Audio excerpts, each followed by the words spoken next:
Bapak Ibu sekalian yang dirahmati Allah, kita diciptakan oleh Allah Subhanahu wa taala dalam rangka untuk beribadah kepadanya, sebagaimana dalam Al-Qur'an disampaikan, wa ma khalaqtul jinna wal insa illa liya'budun, dan tidaklah diciptakan jin dan manusia kecuali untuk apa? Beribadah kepada Allah Subhanahu wa taala. Dalam beribadah kepada Allah tidak serta-merta mulus lancar ibadah yang kita lakukan. Ada jerat-jerat setan yang menghalangi manusia di dalam beribadah kepada Allah Subhanahu wa taala. Karena nopo Allah Subhanahu wa taala berfirman, inna syaitana lakum aduwwun fattakhiduhu aduwwa innama yad'u hizbahu liyakunu min ashabis sa'ir. Jadi sesungguhnya setan itu adalah musuh bagimu, maka anggaplah ia musuhmu. Jadi kita niku dianjurkan untuk menjadikan setan apa? Musuh. Terus seterusnya dia tetap musuh manusia. Fattakhidhu aduwwan innama yad'u hizbahu liyakunu min ashabis sa'ir. Karena sesungguhnya setan-setan itu hanya mengajak golongannya supaya mereka menjadi penghuni neraka yang menyala-nyala. Jadi setan itu mengajak manusia untuk tidak beribadah kepada Allah agar bisa bersama-sama menjadi penghuni neraka yang apinya menyala-nyala. Jadi setan itu akan menjerat manusia dengan kekufuran, kekafiran. Tidak mengakui Islam sebagai din yang sebenarnya. Dia mengganggu dari segi yang lain agar mereka meninggalkan syariat manusia ini. Kemudian dengan dosa-dosa besar, dosa-dosa kecil yang diremehkan tapi terus-menerus dikerjakan, dan lain sebagainya. Terus apa sih jerat-jerat setan itu yang menghalangi manusia untuk tobat? Ada jerat-jerat setan yang menghalangi manusia untuk tobat. Ada 7 jerat setan. Yang pertama adalah tazyin. Apa tazyin itu? Yaitu setan menghiasi atau menjadikan indah perbuatan maksiat yang dilakukannya, menjadikan cinta kepada maksiat itu menjauhkan dari ketaatan dan menampakkan susah dan beratnya taubat. Jadi itu tazyin. Jadi maksiat yang dilakukan itu menjadi indah, seakan-akan itu sebuah kebenaran. Seakan-akan itu kebaikan dan menjadikan indah dan susah untuk bertaubat kepada Allah. Mantun niki Agustusan nggih. Kan sudah banyak yang bersiap-siap untuk memperingati kemerdekaan. Ada orang yang memperingati kemerdekaan dengan pengajian. Ada yang memperingati kemerdekaan dengan apa? Nama Bu? Karnaval macam-macam. Dan itu awalnya karnaval itu diadakan supaya anak-anak itu peduli dengan kemerdekaan, agar mereka inilah pejuang seperti ini. Awal-awal seninya didandani pahlawan, menjadi apa semerap yang sepuh-sepuh. Senin kan didandani pahlawan, didandani melor-melor buat nonton, buat nonton. Pahlawan. Jadi pemuda-pemuda selanjutnya semangat untuk menjadi pahlawan. Berubah zaman kemerdekaan, penjajahan sudah penjajahan secara apa namanya, secara perang sudah hilang katakanlah, dijajah secara budaya, yaitu dibuat hal-hal yang lain. Jadi menghiasi manusia, berdandan menghabiskan dana 1,5 juta bisa lebih. Oh lebih ya? Pinter bu? Puluhan juta, masya Allah. Oleh sepeda motor siji nggih, guru. Wonten sing wonten kan nggih? Oh ada, masya Allah. Jos-josan. Jenengan nggih tuh karnaval ngoten? Oh, tak kira jenengan ditandani masuk kuade ngoten nggih. Kali Pak Pardi, Ustaz. Di berita nggih ngoten nggih. Nah ini perbuatan setan menghiasi manusia untuk berbuat maksiat, seakan-akan itu kebenaran. Bermewah-mewahan, ya. Lek sing mboten ngaji rata-rata mbah-mbahe seneng lek putune didandani nggih. Nggih, sing mboten ngaji lek sing ngaji insyaallah mboten sami nggih. Mendingan ke biaya sekolah ra ngoten nggih. Nah, biaya sekolah, buat makan daripada mantun dandan terus dandan boten salat nggih. Karena vale jam 12 dandani mari subuh nggih. Antrian soalnya. Nah, itu setan menghiasi manusia dengan hal seperti itu. Padahal dunia sementara, akhirat selamanya. Kemudian yang kedua adalah talbis. Niku jerat-jerat setan itu talbis, yaitu setan menipu manusia dengan menjadikan yang haram seperti halal. Jadi yang haram itu dihalalkan, zina dihalalkan, LGBT dengan istilah homo diganti LGBT dan sebagainya. Itu menurut mereka halal. Peringatan keras bagi Allah pada perilaku maksiat homo niki, seperti yang terjadi di Venezuela, suatu negara. Di situ para kaum homo demo, istilahnya demo supaya masyarakat atau pemerintah mendukung perbuatan mereka. Ya. Terang-terangan mereka melakukan kemaksiatan supaya dilegalkan, supaya disetujui, supaya diakui oleh masyarakat bahkan negara. Tapi Allah bayar kontan tidak lama kemudian ditempa gempa yang dahsyat. Gedung-gedung tinggi niku kata sing pecah, gemertakan. Jadi gempa itu sampai orang berjalan kayak sempoyongan. Dan itu kasih peringatan dari Allah yang kecil katakanlah, belum lagi yang lebih besar lagi. Jadi karena apa? Menjadikan yang haram menjadi yang halal. Seperti menjadikan undian menjadikan yang halal. Walaupun jalan santai lek undian mboten angsal, apalagi uangnya dari kita untuk hadiah. Nah, niku kadang tertipu di situ.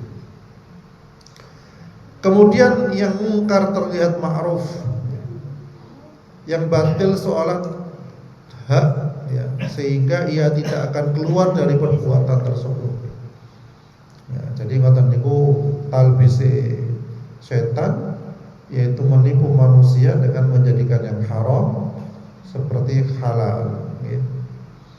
Kemudian yang ketiga adalah jerat-jerat setan itu nopo taswif.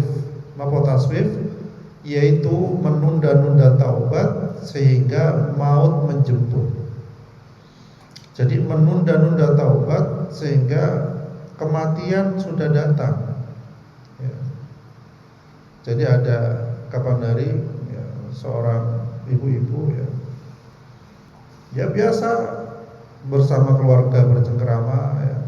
Dia nyuci baju sambil duduk bersama anak-anaknya, menantunya. Tiba-tiba habis cuci baju itu kebelah ke depan, ya. Tidak lama kemudian dibawa ke puskesmas atau rumah sakit, ya terus nggak ada. Jadi cepat prosesnya. Niku tanda-tanda akhir zaman niku banyak kematian mendadak. Ya. Ketika kita tanya keluarganya ya apa, ya rasanya ya bisa dijadikan rasa yang syukur karena tidak nyiksa anaknya, tapi getun kok secepat itu. Ya. Jadi panjenengan nggak ada keluarga yang sakit kemudian dirawat, ya. Kemudian habis dirawat kemudian meninggal, itu sebenarnya disuruh siap-siap hati kita untuk menerima takdir Allah. Tapi kalau mendadak biasanya kan kaget ya semuanya. Ya. Nah itu. Itu jadi yaitu agar kita tidak menunda-nunda taubat. Allah peringatkan dengan kematian yang mendadak agar yang masih hidup ini segera bertobat kepada Allah, tidak menunggu usia sepuh atau tua, tetapi masih muda kita dianjurkan bertobat kepada Allah. Ini kan tasik 6 sedaya iki panjenengan nggih. Kan 30-an ke atas rata-rata nggih. Mendhuwure pinten ngoten nggih. Nom-nom kabeh. Nah, usianya jiwanya muda nggih. Masya Allah, jadi semangat nggih. Alhamdulillah. Harus semangat memang, mencari surga itu harus semangat. Sebagaimana mencari dunia, ngoten nggih. Nggih. Jadi menunda-nunda taubat ini termasuk jerat-jerat setan agar manusia tidak mendapatkan kesempatan husnul khotimah. Padahal tujuan kita hidup ini beribadah ini supaya husnul khotimah. Akhir hidup kita dengan cara yang baik. Terus bagaimana obatnya ketika seorang menunda-nunda taubat, yaitu tadi dengan banyak mengingat kematian dan bencana.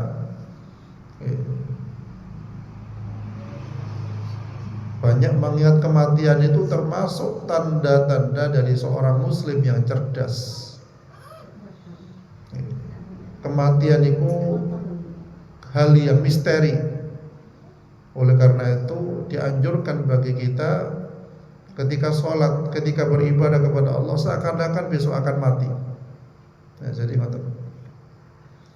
Dan banyak anak-anak yang lebih dahulu mati sebelum orang tua itu juga termasuk peringatan. Orang sehat mati ya juga peringatan bagi kita sekalian. Sebagaimana sabda Rasulullah sallallahu alaihi wasallam,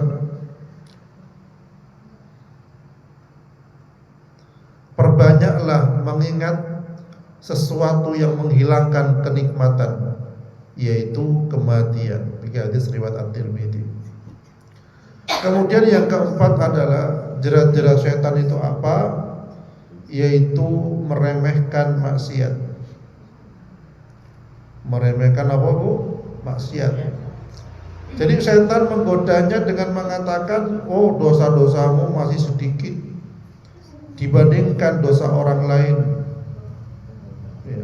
Atau malah mengatakan, oh Allah Maha Pengampun, dosanya masih sedikit saya, ya. Dan lain sebagainya. Bahkan Umar bin Khattab ketika mau meninggal dunia, ada sahabat yang menjenguk, yang menceritakan kebaikan-kebaikannya. Ya, padahal beliau Umar bin Khattab ini termasuk sahabat dekat Rasulullah SAW yang jelas dijamin masuk surga. Tetapi ketika beliau mau wafat, ada sahabat yang menjenguk, ya, dia mengatakan, syukurlah aku iki, ibaratnya katanya, antara ibadahku dengan kemaksiatanku seimbang, dengan dosaku keseimbang, agar aku tidak diadab oleh Allah. Jadi walaupun dia sudah ibadahnya luar biasa, mengatakan dia masih punya dosa, dan mengatakan ibadahku dan dosaku seimbang. Bukan mengatakan banyaknya ibadahku, enggak, ibadah dan dosaku seimbang. Ya, syukur itu agar aku kelak tidak diadab oleh Allah. Sampai ngoten, masya Allah. Lalu Umar bin Khattab dan apalagi yang lain, ya. Jadi dia tidak meremehkan perbuatan dosa. Sampai beliau mengatakan juga, hasibu anfusakum qabla an tuhasabu. Hisablah dirimu sebelum engkau kelak akan dihisab oleh Allah. Ya, jadi Orang yang cerdas juga banyak menghisap dirinya, ngitung-ngitung dosanya dewi. Agar napa? Ya, kelak kita pun hari penghisapan lebih mudah daripada menghitung dosanya orang lain. Dikatakan di dalam hadis, sesungguhnya seorang mukmin dalam melihat dosanya seolah-olah ia berada di bawah gunung. Panjenengan sama gunung gitu. Jadi yang beriman itu ningali dosanya, melihat dosanya, ya seakan-akan dia ada di bawah gunung, yang dimana yang takut akan menimpanya gunung itu. Ya. Jadi saking melihat dia besarnya dosa, seakan-akan dosa itu seperti gunung yang akan menimpakan dia. Dan sungguh kebalikannya nih, seorang fajir, orang yang berbuat kerusakan, melihat dosanya seperti lalat kecil, ya, yang hinggap di hidungnya, lalu ia berkata seperti ini, maka lalat itu pun terbang. Ya, jadi seakan-akan, oh dosa kok sak lalat, sak laler, mari ngono yo ilang. Ya, cek gampang, oh, enak gitu. Cek gampang. Itu orang yang fajir, orang yang berbuat kerusakan, orang yang maksiat, orang yang kafir. Ya, itu riwayat Bukhari. Ya. Jadi maknanya niku adalah ia menganggap remeh dosanya, ia yakin dosanya tidak akan mendatangkan bahaya yang besar, sebagaimana ia meremehkan lalat, sehingga ia merasa mudah menghilangkannya. Dan mukmin yang baik itu selalu mengingat dosa-dosanya sendiri. Walaupun dosa itu bertahun-tahun yang dia lakukan, dia selalu beristighfar, mohon ampun kepada Allah Subhanahu wa taala. Baik masa remajanya, masa mudanya, masa kecilnya, masa besarnya, dan lain sebagainya. Mengingat dosa-dosanya supaya tidak mengulangi dan tetap taat pada Allah Subhanahu wa taala. Dan itu lebih disukai oleh Allah daripada membanggakan amal-amalnya, yang itu bisa menghapuskan amalnya karena ujub atau bangga dengan amal. Naudzubillah. Kemudian yang kelima adalah jerat-jerat setan itu merasa sulit istiqomah dalam ketaatan setelah taubat. Karena apa? Sesungguhnya taubat niku menuntut keistiqomahan terhadap ketaatan. Sedangkan istiqomah niku terasa amat berat bagi jiwa. Ya. Ketika rasa berat muncul, ya setan membisikkan agar dia berputus asa, lalu meninggalkan ketaatan dan kembali melakukan kemaksiatan. Ya. Habis istiqomah, lupa, maksiat lagi, akhirnya putus asa. Ya, dalam ketaatan kepada Allah. Ini cara-cara setan agar seseorang tidak bertobat kepada Allah. Yang dianjurkan dalam Islam adalah ketika habis bermaksiat, berbuat dosa, taubat, dosa lagi, taubat lagi, terus ngoten. Artinya kita tidak dibolehkan untuk berputus asa atas rahmat Allah. Ya. Dan dianjurkan bagi kita sekalian untuk menanamkan bahwa dosa kita terlalu banyak. Bukan pahala kita yang banyak, dosa kita yang banyak. Itu yang selalu diingat. Kalau masalah pahala biar Allah yang menghitung, tapi yang dosa kita yang menghitung. Tapi kelak juga akan dihitung oleh Allah. Tapi kita dianjurkan untuk selalu mengingat dosa-dosa kita, yaitu berputus asa dengan menanamkan perasaan dosanya sudah terlalu banyak, sehingga ada setan yang keenam adalah menanamkan rasa putus asa sehingga dosanya terlalu banyak, sehingga dia seakan-akan Allah tidak mengampuni. Ini boten asal. Jadi Allah itu Maha Pengampun, sebanyak dosanya berapapun seseorang itu akan diampuni oleh Allah. Bahkan kita tidak boleh ngecap orang yang banyak dosanya dengan tuh kamu nggak diterima tobatnya, wis dosa muake soalnya. Kamu nggak diterima tobatnya soalnya dosamu terlalu banyak. Tidak boleh seperti itu. Selama nyawa tidak sampai di kerongkongan, Allah menerima taubat. Selama matahari belum terbit dari barat, Allah menerima taubat. Jadi katakan dalam Al-Quran, hai hamba-hambaku yang melampaui batas, qul ya ibadiyalladzina asrafu ala anfusihim la taqnatu min rahmatillah innallaha la yaghfiru dzunuba jami'a innahu huwal ghafurur rahim. Katakanlah, hai hamba-hambaku yang melampaui batas. Jadi Allah niku menyebut orang yang bermaksiat, yang berdosa, bukan pendosa, hai pendosa, enggak. Tetapi Allah menyebut dengan kata-kata yang halus kepada para pelaku dosa, yaitu dengan kata-kata hai hamba-hambaku. Jadi hamba, Allah masih menyebut hamba. Hai hamba-hambaku yang melampaui batas terhadap diri mereka sendiri, janganlah kamu berputus asa dari rahmat Allah.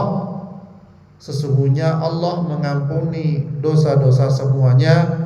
Sesungguhnya Dialah yang Maha Pengampun lagi Maha Pemaaf. Jadi tidak boleh berputus asa dari rahmat Allah.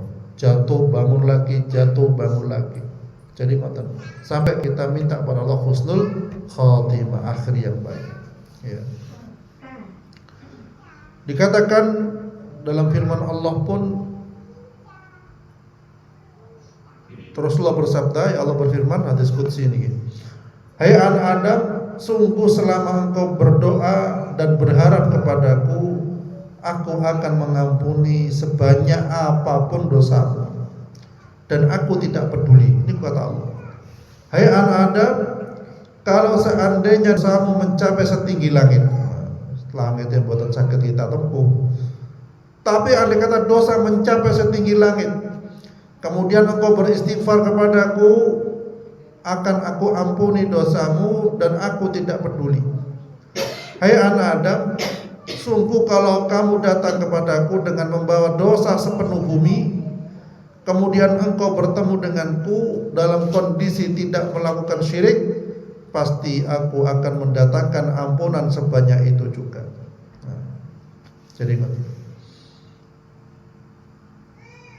Jadi niku jerat-jerat setan. Kemudian yang ketujuh adalah tertipu dengan banyaknya pelaku maksiat, ya, seperti yang sama-sama melakukan perampokan, pencurian, pembunuhan, penjaraan. Ada beberapa kejadian wonten pickup bawa telur, semerap telur nggih Bu nggih. Kan sering makan telur favorit gini nggih. Kemudian pickup niku kecelakaan, tumpah telur-telurnya. Kira-kira yang dilakukan nopo? Menolong nopo mentung? Nah, sebagian yang baik menolong, yang tidak baik wah aji mumpung tumpah nemu. Nah, jadi kata-kata nemu ini bukan angsal, ini punya orang lain.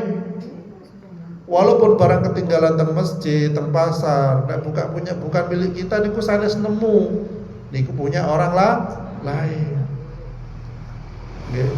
Misalnya tiba-tiba jatuh ke bawah emas 10 gram, ya pripun Bu? Mikir mboten? 10 gram ditol 20 juta nih. Bisa 30 juta, waduh. Ya apa ini? Mikir akhirnya. Nah, tapi rakyat yang saya, wah dikembalikan, bingung balekno. Khawatir barang temuan jadi api neraka. Nih. Jadi ngoten. Ini kadang tertipu. Bukan miliknya walaupun nemu ceblok, nah itu tetap milik yang punya. Sampai diumumkan selama berapa? 1 tahun lek mboten ngaku baru diambil. Jadi ngoten. Nah, niki nggih. Jadi kita itu berusaha memasukkan dalam tubuh kita barang-barang yang halal agar tidak menjadi siksa api neraka. Nggih, mugi kita sekalian dihindarkan dari jerat-jerat setan sehingga kita bersama-sama menuju surganya Allah Subhanahu wa taala.